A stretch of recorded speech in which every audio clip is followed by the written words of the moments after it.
Hey there, everyone. I'm here today to do another video in a series that I meant to continue but never did.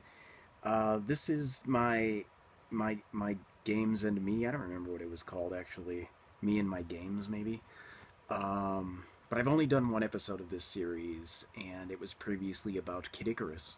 And the idea of the series is that to just talk about some of the games that are like my favorite games, but giving you a background of why I care about these games so much. And a lot of times the games aren't games that are great games, but they're games that I have like a nostalgic feeling for, or they bring when I play them or when I think about them, it brings me back to a certain period of time in my life. And basically, this is just talking about those games and the period that it reminds me of. So it's not a standard review or anything. So if it sounds interesting, you keep watching. If not, thanks for clicking, I guess. But yeah, so if you haven't can't tell, my voice is all screwed up. I've been sick for about 4 days now. I've just been pent up in my house in bed mostly because today is the first day I've actually been able to get out of bed. If that's any indication of how sick I was, and still kind of am. So this probably won't be a long video. But the game I'm going to be talking about today is this game right here. This is Wizardry V, Heart of the Maelstrom, and this is the PC Engine version, which is the only version I have in Japan with me. But I originally played this on the Super Nintendo, and I got this originally in the summer of 1994. And just to give you the summer of 1994 was a fucking nightmare, I guess. Kind of a weird time. Maybe this was 90. I'm gonna Now that I think about it. No, this was summer 94. Okay, summer 94. It was a weird time because I'm about what 16 years old at that time, maybe 15 in the summer. So 15 in the summer of 94. And a lot of crazy stuff happened in this period. Um, so my mother sold our house and moved to Maine. This left me with a real small amount of options here. It was either move to the middle of nowhere in Maine, or essentially like move in with my grandfather. And this was not it wasn't a good option. Either way, it wasn't really a good option because my grandfather lived in a different town, meaning I'd have to change schools anyway. But I would be at least still in Connecticut, where I'm originally from, and close by. So I moved in with my grandfather, and I wasn't, I started school and in a new town, and I really wasn't adjusting to it well. And it wasn't like I wasn't, I was fine. Like at school, I was actually like probably doing better in that school than I was in my regular school.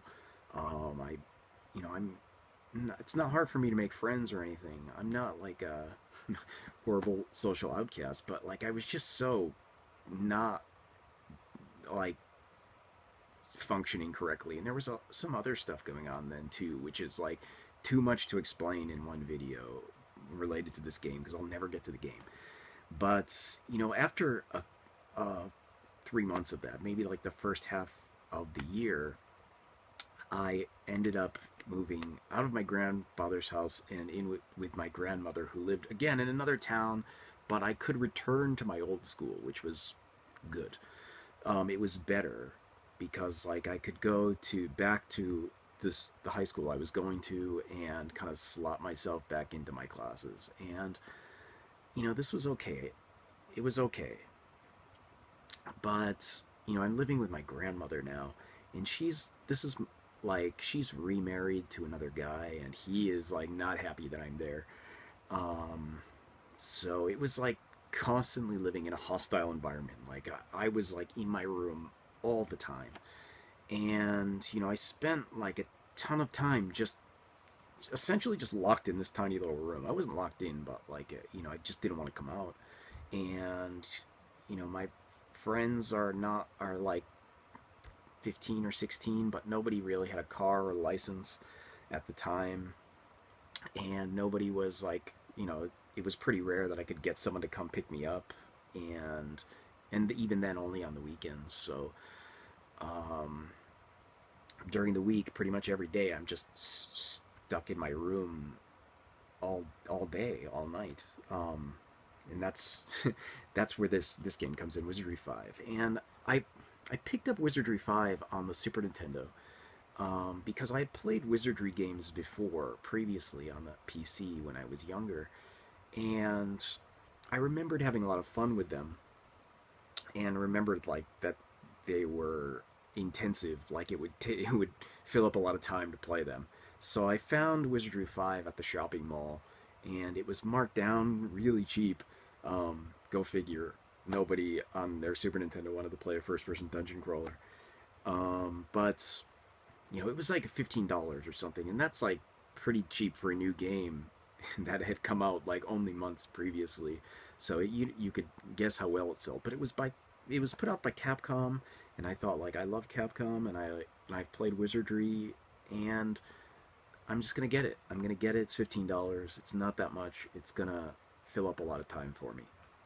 So I had the Super Nintendo, and I had Wizardry 5, and Wizardry 5 pretty much um, took over for me at that point. It was like the one game I had that like kept me sane, I guess, kept me from like being crazy, caught in this house all the time with people who didn't want me there, essentially. And I would be sitting in the house playing Wizardry 5. And Wizardry 5, if you've ever played a Wizardry game, you know that the first couple aren't really that graphic intensive. And Wizardry 5 on the Super Nintendo is not like a heavy graphics game. Like, you go through and like a lot of the tiles look the same, the dungeons kind of look the same.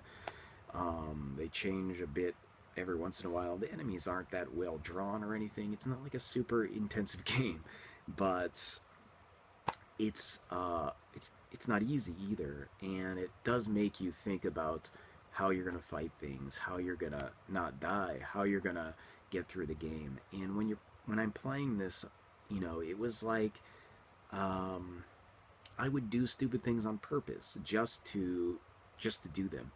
Um, you know, if you die in Wizardry, you're pretty much dead. It's like permadeath, essentially, depending on how you die.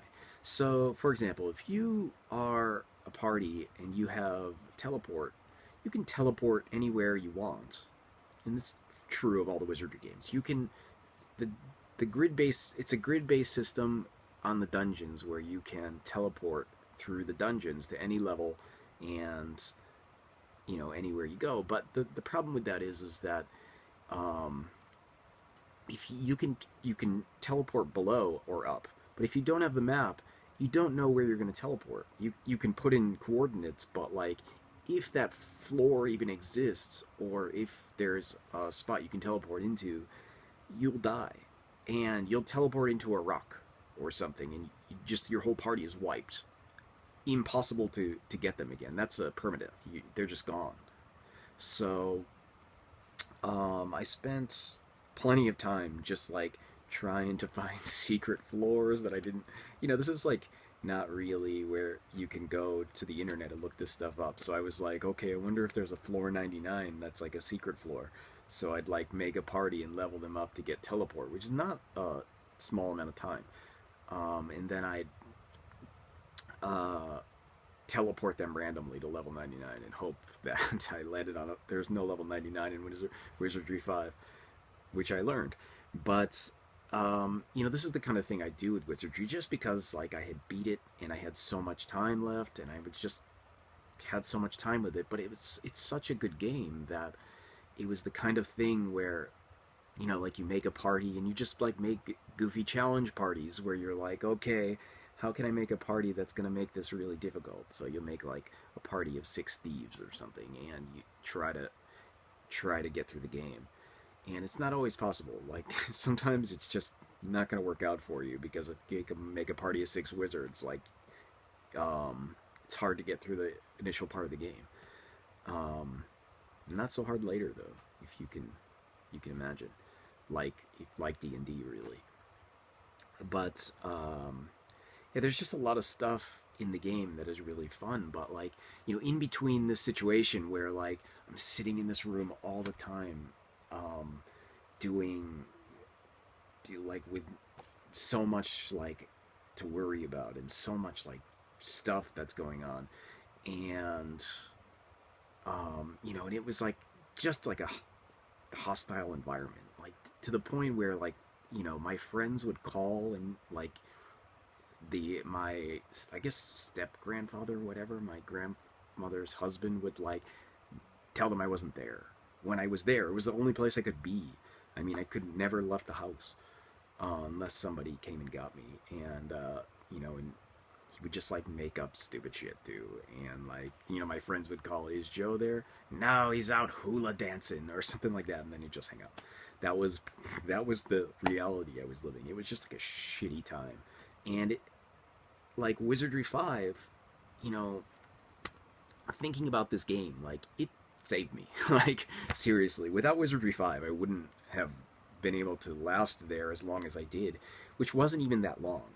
Like I was there for 3 months before I moved out to another place, and that didn't end up well either for totally different reasons. But you know, in the in the mid period there, where I was stuck at my grandfather's house in a shitty town, in a shitty place I didn't want to be at, like the worst possible time in my life up until that point.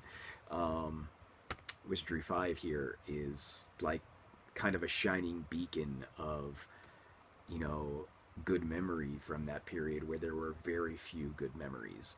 So yeah, Wizardry 5. It's not the best wizardry game. It's not even like connected directly to any of the other games. It's like a weird kind of odd man out in the wizardry series, but like even then, it still has like a place for me.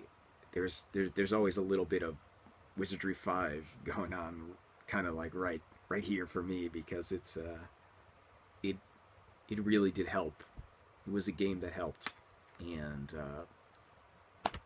yeah, that's why I think I'll probably always own a copy of Wizardry 5 at some point. It's something I can kind of go back to. It's like that comfort food, or that nostalgic thing you can go back to and always get like a kind of good feeling from, even if like objectively it's not the best thing you could be doing. So yeah, that's Wizardry 5. Check it out if you haven't.